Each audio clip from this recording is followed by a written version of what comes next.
Welcome back to the episode 2 of Global Health series. This episode is about global health direction, focusing on the Sustainable Development Goals or SDGs. My name is Piraya Piancharan from the International Health Policy Program, Thailand. Our presentation will cover the general knowledge of global health direction, the Millennium Development Goals or MDGs, the road from MDGs to SDGs, and SDGs in details. Why do we need global health direction? In global health arena, individual country cannot stay alone. Consider the world is a single boat with 194 individual cabins, meaning that all countries are in the same boat but still have their own space. We need a direction to sail the boat smoothly together, which is the global health direction. But who set the global direction? There are various organizations and platforms that take part in developing direction in global health arena. The key ones are the United Nations or UN through the UN General Assembly and the World Health Organization through its annual meeting called World Health Assembly. These platforms are decision-making body that adopt resolutions or decisions which become the guidance for countries. Back to the beginning of 21st century, all countries committed to Millennium Development Goals or MDGs. MDGs are goals for reducing poverty and improve lives that world leaders agree on at the Millennium Summit in September 2000. Most targets for each goal were set to be achieved by 2015, and using 1990 as a benchmark, all targets were interdependent. MDG have 8 goals, 21 targets, and 60 indicators. Health-related MDGs are Goal 1. Eradicate extreme poverty and hunger. This is also about the nutrition of the people. Goal 4. Reduce child mortality, in particular children aged under 5. Goal 5. Improve maternal health. This aims to reduce maternal mortality and improve access to reproductive health services. Goal 6. Combat HIV/AIDS, malaria, and other diseases. Goal 7. Ensure environmental sustainability. This is to ensure access to safe drinking water and basic sanitation. There are multiple achievements from MDGs, as shown in this slide, according to each goal.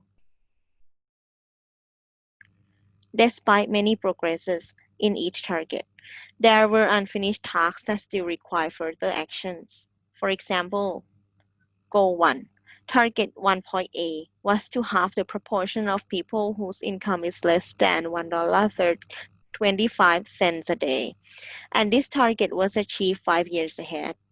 Despite enormous progress, about 800 million people still live in extreme poverty and suffer from hunger. Goal 4. Target 4.A was to reduce the under 5 mortality rates by two-thirds. The rate has declined from 90 in 1990 to 43 deaths per 1,000 live births in 2015. However, the rate among the worst off group was 2 times higher than better off group. Goal 5, Target 5.A, was to reduce maternal mortality ratio by three-quarters. However, the maternal mortality rate dropped by only 45% worldwide between 1990 and 2013. Goal 6, Target 6.B, to achieve universal access to treatment for HIV for all those who need it. However, only 36% of 31.5 million people living with HIV in the developing regions were receiving antiretroviral therapy in 2013. Goal 7, Target 7.A, to integrate sustainable development principles into country policies and programs, and reverse environmental resources loss. However, global emissions of carbon dioxide have increased by over 50% since 1990. This reflects poorer air quality. What are lessons learned from MDGs? There are limited and uneven implementation across countries, lack of interconnectedness between goals, Health aspects in MDGs are limited, and goals and targets are short-term planning and not sustainable. MDGs become the first step in developing SDGs. There were multiple milestones in the developing process of MDGs to SDGs.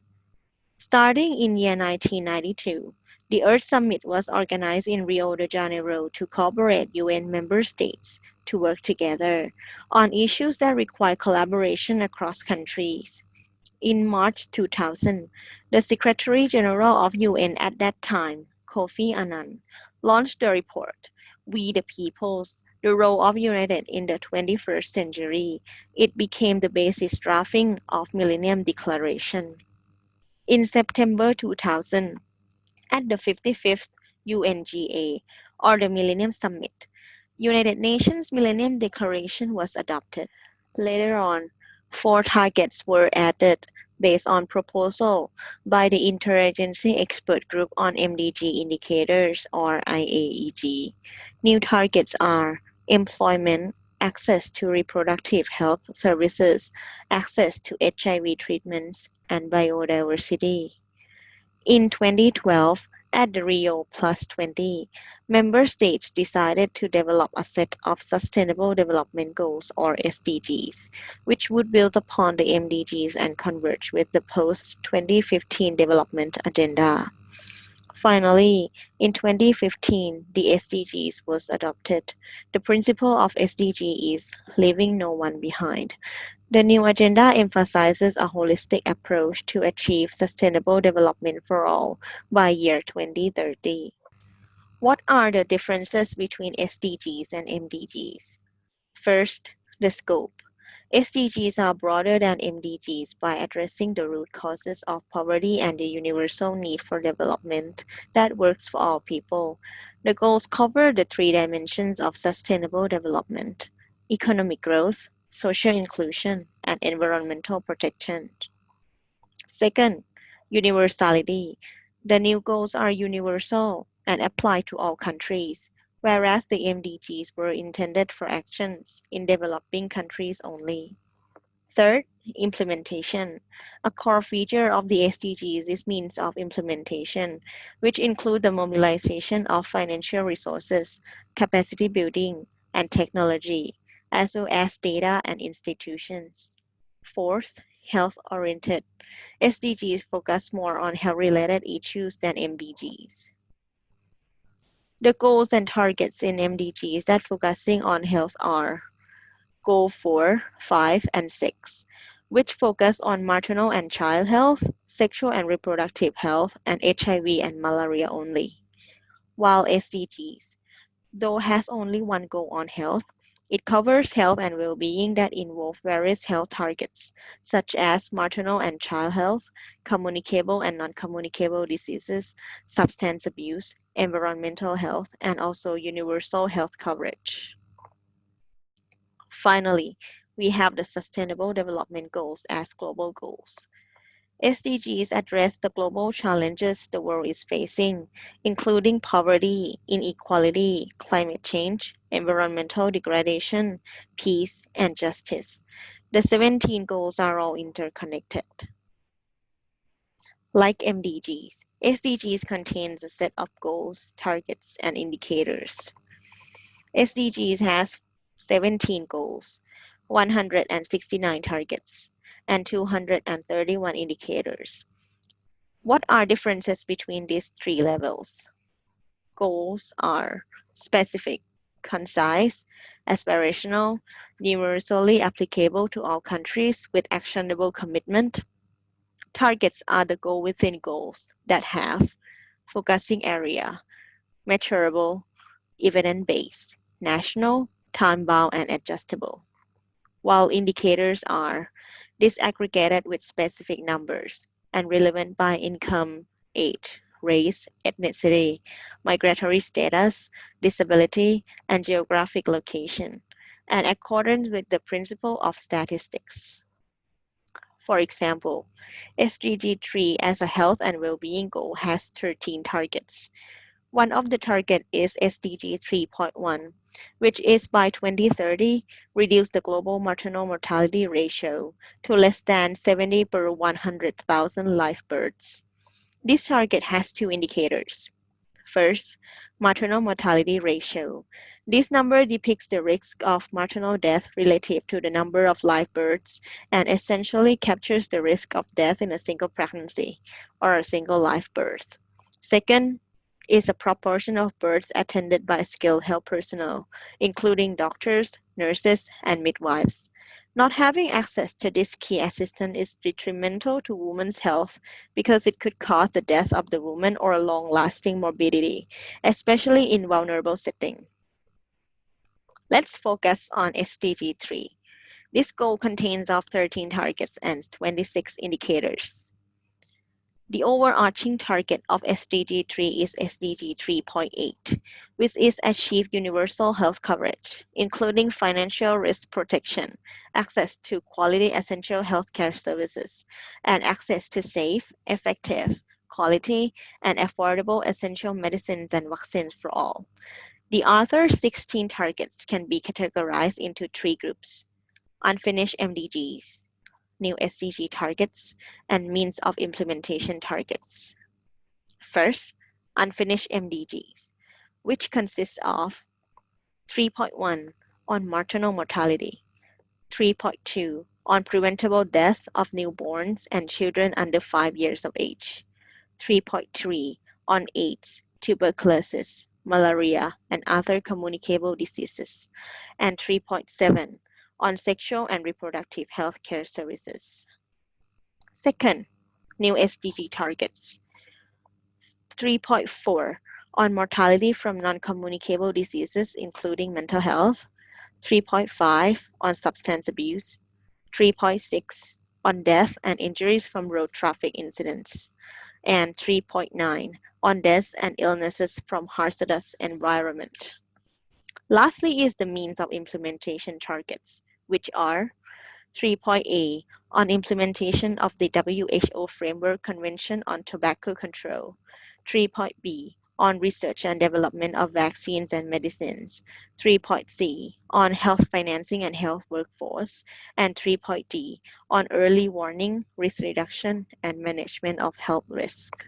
There are other SDGs that related to health, which are SDG 1, extreme poverty, SDG 2, malnutrition, SDG 5, violence against women, SDG 6, sanitation and hygiene with safe and affordable drinking water, SDG 8, safe and secure working environment, SDG 10, reduce inequities, which also includes equitable access to essential health services, SDG 11, housing and basic services, including air quality and waste management in cities, SDG 13, climate-related hazards and natural disasters, SDG 16, violence and legal identity.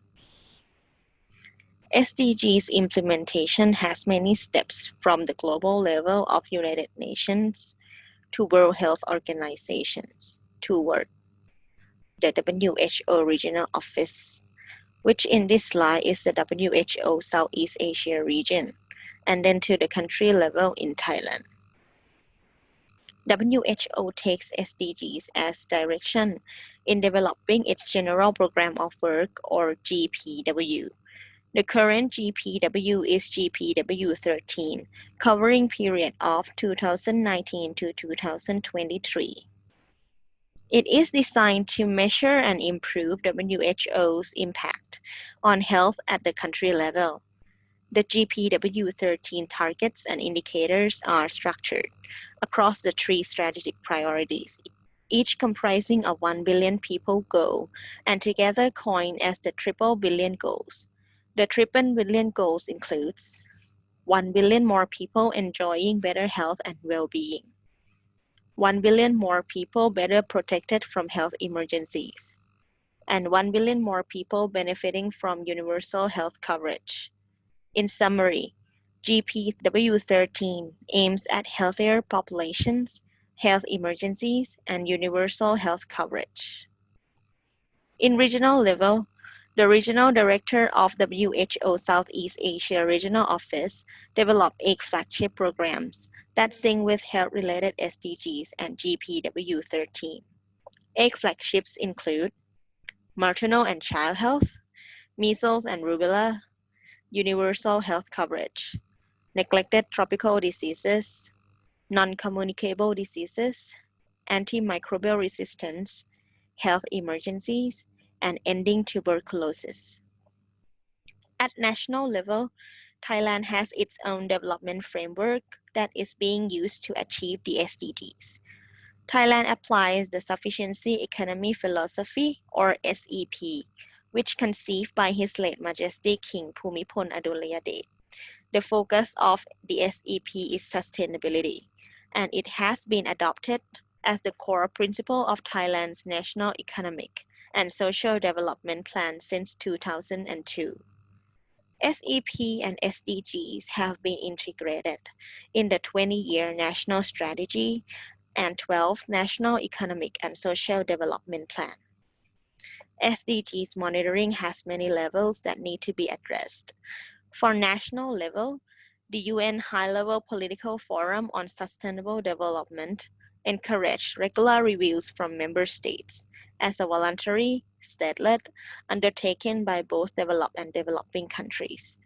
The voluntary national reviews aim to facilitate the sharing of experiences by governments, including success, challenges, and lessons, in implementing the 2030 Agenda.